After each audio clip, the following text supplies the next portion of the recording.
Korporata elektroenergjitike shqiptare ka nënshkruar një marrëveshje partneriteti me Electricité de France dhe Agjencinë Franceze për Zhvillim për bashkëpunim të avancuar në fushën e ruajtjes së energjisë. Qëllimi është zhvillimi i kapaciteteve të ruajtjes përmes vlerësimit dhe identifikimit të teknologjive më të përshtatshme për integrim në infrastrukturën ekzistuese. Sipas Kesh, ky projekt do ndihmojë në integrimin më të madh të energjisë rinovueshme, rritjen e sigurisë së furnizimit dhe modernizimin e sistemit elektroenergjetik. Edhe ndryshimet e propozuara në ligjin për sektorin e energjisë njohin dhe rregullojnë për herë të parë konceptin e depozitimit të energjisë si një element i ri në sistemin elektroenergjetik të vendit. Depozitimi është një mënyrë për të shtyrë përdorimin e energjisë elektrike për një moment të mëvonshëm, përmes metodave fizike ose kimike, duke përfshirë dhe transformimin e energjisë elektrike në një formë tjetër energjie që mund të ruhet, ndërkohë që ligji i ri i hap rrugë licencimit të subjekteve në depozitimin e energjisë, duke kërkuar që çdo person fizik apo juridik që operon hapësira depozituese të energjisë të pajiset me licencë nga enti rregullatori i energjisë.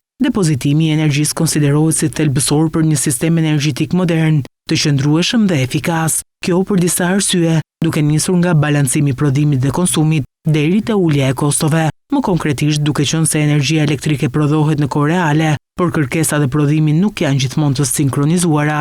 Depozitimi mundson ruajtjen e energjisë kur ka tepritse, për shembull gjatë orëve me shumë diell ose erë, dhe përdorimin e saj kur ka mungesë ose kërkesë të lartë, po ashtu duke ruajtur energji kur ajo është më e lirë, siç mund të jetë gjatë natës, dhe duke e përdorur kur çmimi është i lartë, konsumatorët dhe operatorët mund të ulin ndjeshëm kostot e energjisë.